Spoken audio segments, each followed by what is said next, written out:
Hello, it's Derek at Urban Bigfooter. I just showed up at the first location, gifting location, the one that I've been gifting for 10 years, that I've established a rapport, I guess you would say, with a Bigfoot clan. And once again, they took all the food, right? They don't disappoint. But they also made a stick glyph, right? Let's go over here. Let's walk over here. They do something pretty much every night, right? That's kind of neat. They built an X with a little stick coming across it, right? And that wasn't here. That was done last night.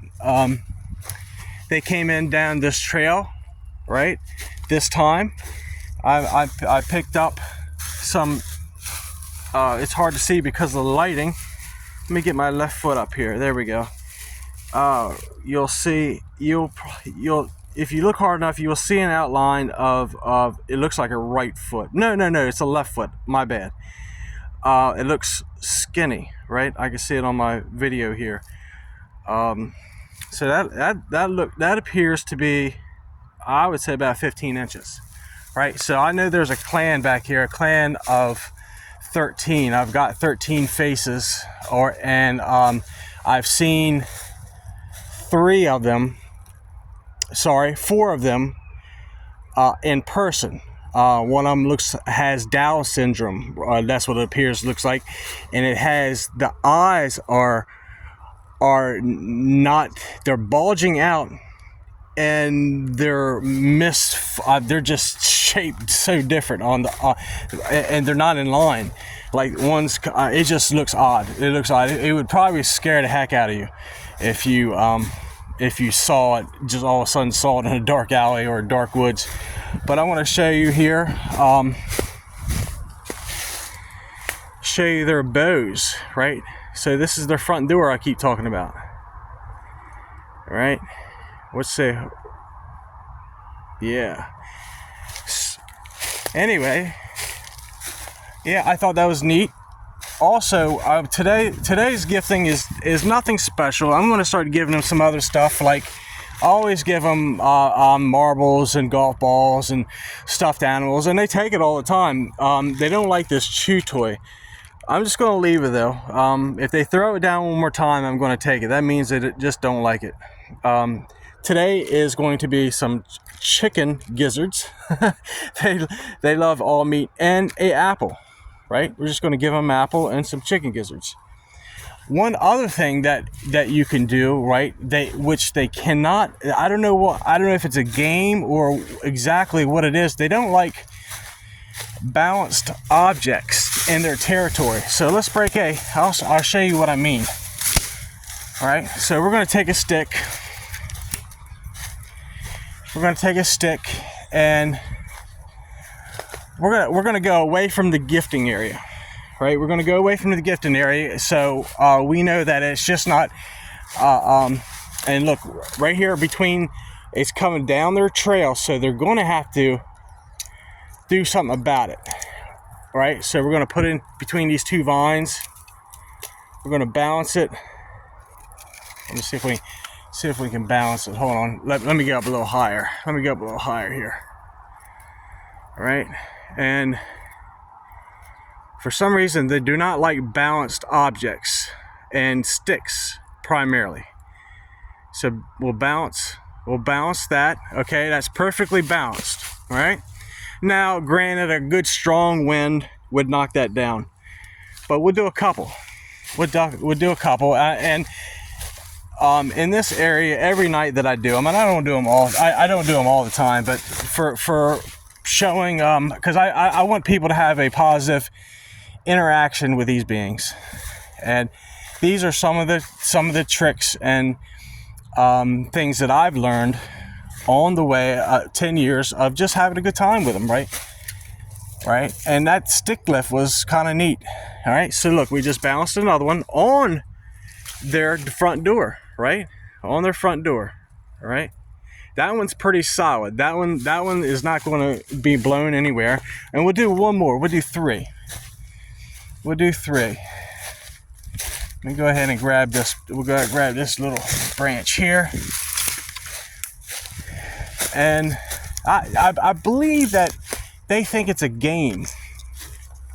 And because every time I used to just rebalance them, and then the next day they would knock them down, and we'd rebalance them, and then the next day they'd be down.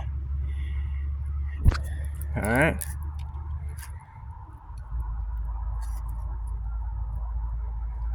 Now this one's gonna be something. All right. This one's kind of agitating me a bit.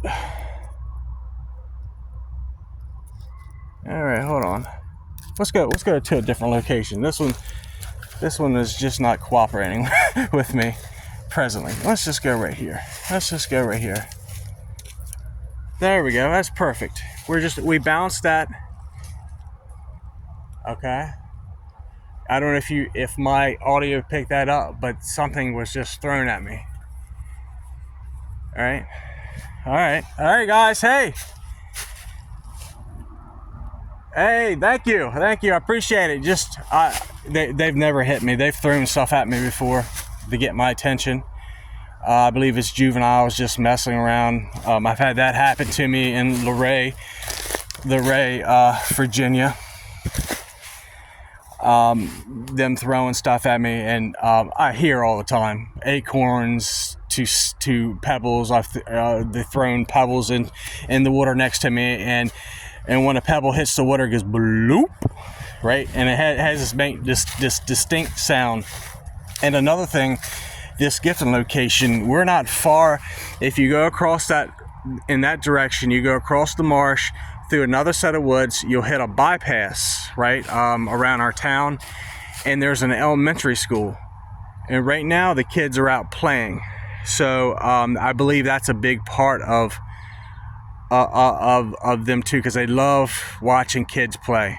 I've caught a few of them in another location, just watching children play, right? And you think that would be creepy, but if these beings are friendly, right? It's just like anybody else. They're just enjoying positivity and laughter. There's nothing wrong with that, as long as they just don't grab a hold of them, snatch and run with them. Which I've never heard of any reports of that.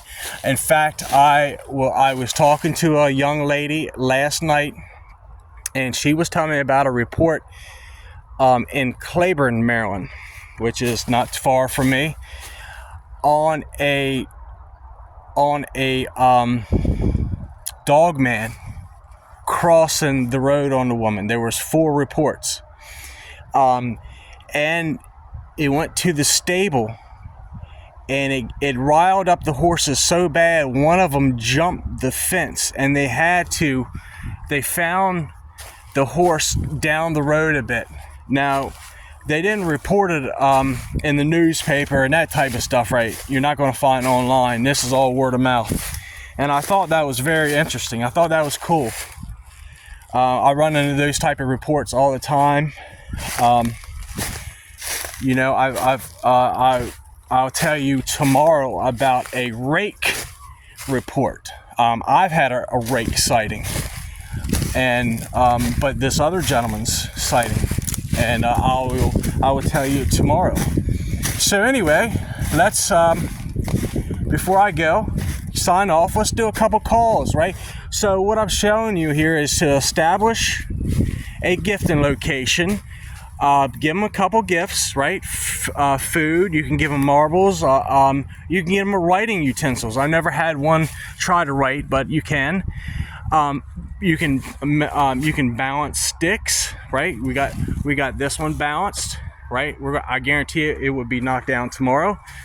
This one balanced. I guarantee that it'll be knocked down tomorrow. And this one is crossing half of their trail, so I guarantee you this one would definitely be knocked down tomorrow. And so we balance sticks, we place food out and marbles and such.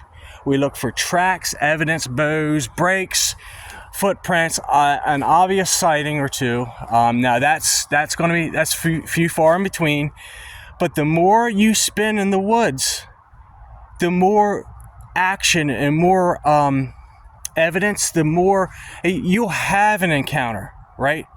If you spend enough time in these woods, because that's where they live, you will have a sighting. I guarantee you. Maybe not the first day, first week, first month. It may take you a year, but I guarantee you, if you spend long enough and you're respectful, polite, you're not carrying weapons on you, not carrying a lot of people with you, because they can read you, then you will see one and you will start interacting with them, right? Tomorrow I will tell you about a great experience that I had with them. It was an awesome experience. It really felt like I was part of their family. Now, they didn't invite me to dinner, they didn't invite me for a swim, but I will tell you about it tomorrow because it was really nice.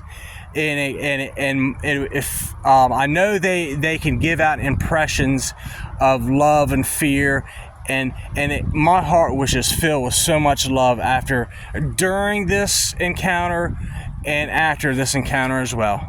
All right, so look, let's go ahead and just say hi to them.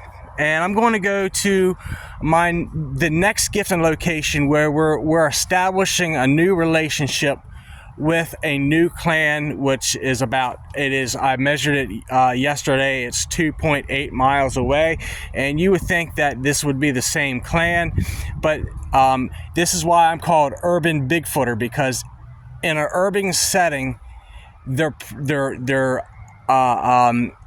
property and their areas are just different, right? Because it's just not the land. But anyway, let's go ahead and say hi to them.